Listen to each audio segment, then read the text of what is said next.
गर्जना चारों दिशाओं में। कावेरी को छोड़ो एमका 2 के लिए दुनिया का सबसे ढांसू इंजन पूर्व आर्मी चीफ ने किया वो खुलासा जिसका अमेरिका को भी नहीं था अंदेशा।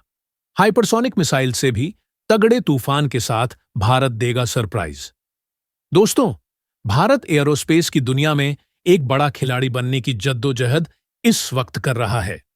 वायुसेना को नए विमानों की दरकार है, जबकि भारत सरकार का मकसद है कि भारत इस बार किसी देश से विमान खरीदने के बजाय खुद ही विमान बनाकर वायुसेना में शामिल करें। इसके लिए सरकार ने जो प्लानिंग की थी, उस लिहाज से अगर सब कुछ सही रहता तो अब तक वायुसेना को स्वदेशी विमानों की सप्लाई शुरू हो चुकी होती। लेकिन सारी तैयारियों के बाद भी अमेरिकी कंपनी जीई की इंजन सप्लाई में देरी की वजह से आज तक वायुसेना को नए विमान नहीं मिल पाए हैं। लेकिन भारत विमानों की इस तकनीक के लिए ठीक वैसी ही जद्दोजहद कर रहा है जैसा उसने मिसाइलों के मामले में कभी किया था। और आज भारत मिसाइल तकनीक में इतना आगे जा चुका है कि अब वह खुद के दम पर हाइपरसोनिक मिसाइलों को विकसित करने में लगा है। विमानों के मामले में भी उसने 5वीं पीढ़ी के विमान को खुद के दम पर बनाने का फैसला किया है। लेकिन इंजनों की दरकार उसके लिए दिक्कत बनी हुई है। भारत के पास ऐसा स्वदेशी इंजन नहीं है जो उसके स्वदेशी विमानों को ताकत दे सके। लेकिन भारत अब इस तकनीक में महारत हासिल करने के लिए मिशन बना चुका है। इसके तहत भारत किस तरह काम करेगा, इस बारे में पूर्व एयर चीफ मार्शल ने खुलासा किया है।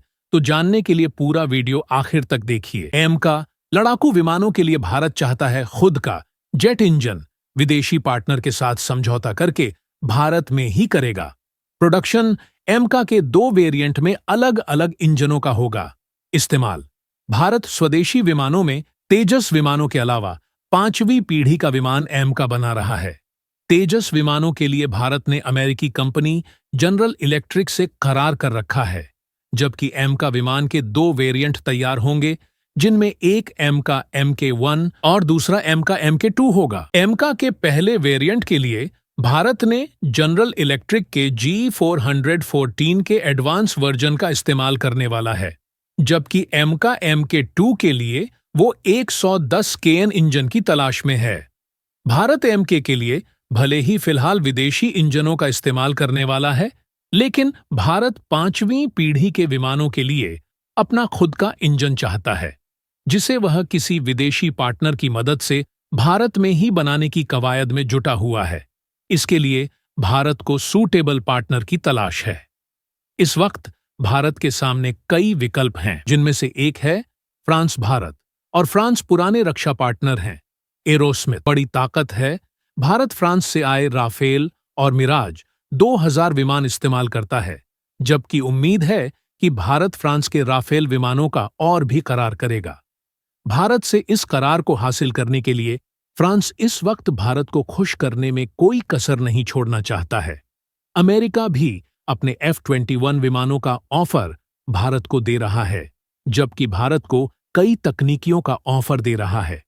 ऐसे में फ्रांस ने भारत की जरूरतों को देखते हुए 110 KN इंजन का ऑफर दिया है, और फ्रांस इस बार इन इंजनों का खुला ऑफर भारत को दे रहा है, जिसके तहत वह भारत को इंजन की तकनीक देगा। भारत में ही भारतीय कंपनी के सहयोग से इंजन बनाएगा और भारत के वैज्ञानिकों को इसकी तकनीक ट्रांसफर करने के बाद भारत को अपने इंजन का राइट भी देगा, जिससे भारत इसे अपने मित्र देशों को सप्लाई भी कर सकेगा।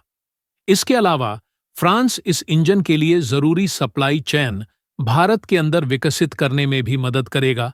इसके मेंटेनेंस और ओवरहॉल की भी सुविधा बनाएगा। जबकि अमेरिकी कंपनी के साथ भारत ने A41 इंजनों का करार किया हुआ है, जो तेजस MK2 के लिए है, जबकि एमका MK1 में इसके एडवांस वर्जन का इस्तेमाल किया जाएगा।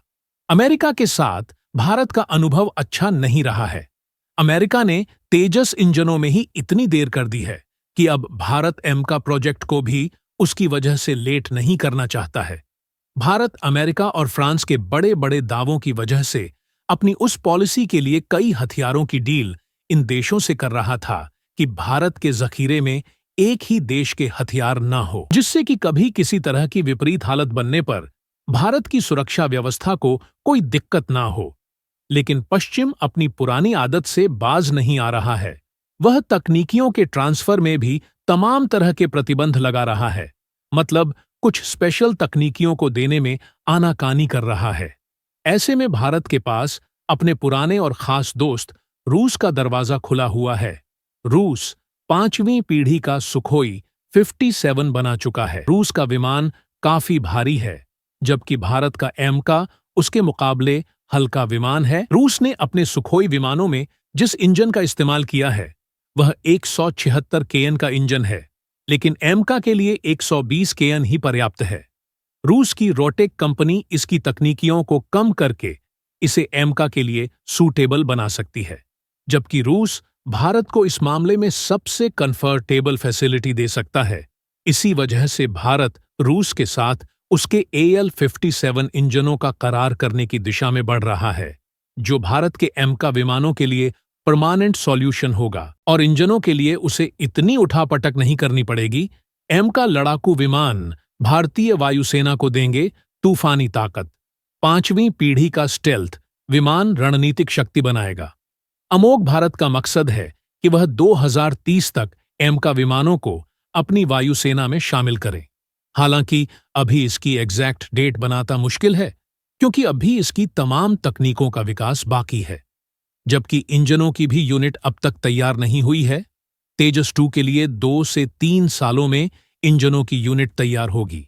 इसके लिए बेंगलुरु में जमीन तलाशी जा चुकी है, जबकि एमका में इन इंजनों का एडवांस वर्जन इस्तेमाल होना है। भारत ने 5वीं पीढ़ी के विमानों के लिए जिस तरह से प्लानिंग की है, ऐसे में वह बेहद दमदार होने वाला है। इसके 2 अलग अलग वेरिएंट अलग अलग क्षमताओं से लैस होंगे। इसका एक वेरिएंट जहां भारत की सार्वजनिक कंपनी HAL बनाएगी, वहीं दूसरा वेरिएंट कोई निजी कंपनी बनाएगी, जिसकी तकनीक HAL उस कंपनी को शेयर करेगा। एमका का दूसरा वर्जन और भी घातक होगा। यह विमान भारत को पूरी दुनिया में रणनीतिक बढ़त दिलाएंगे, जबकि आसपास के इलाके में भारत की क्षमता कई गुना बढ़ जाएगी। चीन अपने जेट 20 विमानों की धमक भारत को नहीं दिखा पाएगा। इस विमान को बनाने के बाद भारत उन गिने चुने देशों की लिस्ट में शामिल हो जाएगा जिनके पास 5वीं पीढ़ी के विमान हैं। फिलहाल दुनिया में रूस, अमेरिका और चीन के पास ही ऐसी क्षमताओं वाले विमान हैं, जबकि तुर्की ने हाल में ही अपना कान फाइटर जेट तैयार कर लिया है। तुर्की अपना यह विमान पाकिस्तान और बांग्लादेश को ऑफर कर रहा है। अगर यह देश उससे यह विमान हासिल करते हैं तो यह भारत के लिए बड़ा खतरा साबित होगा। ऐसी सारी चुनौतियों को निपटने में भारत का एमका मजबूत भूमिका निभाएगा। आज के वक्त में दुनिया में स्टेल्थ क्षमताओं वाले विमानों का दौर है, जिन्हें रडार से पकड़ना मुश्किल होता है, जबकि इन विमानों को मार गिराना भी बेहद मुश्किल काम होता है। भारत अपने एमका को दुनिया में मौजूद तमाम 5वीं पीढ़ी के विमानों से खास बना रहा है। इसके लिए लगातार रिसर्च किया जा रहा है, जबकि DRDO घातक तकनीकियों के विकास में लगा है। तो दोस्तों, भारत के एमका प्रोजेक्ट में आए इस अपडेट पर आप क्या कहना चाहेंगे? अपने विचार कमेंट में जरूर रखें।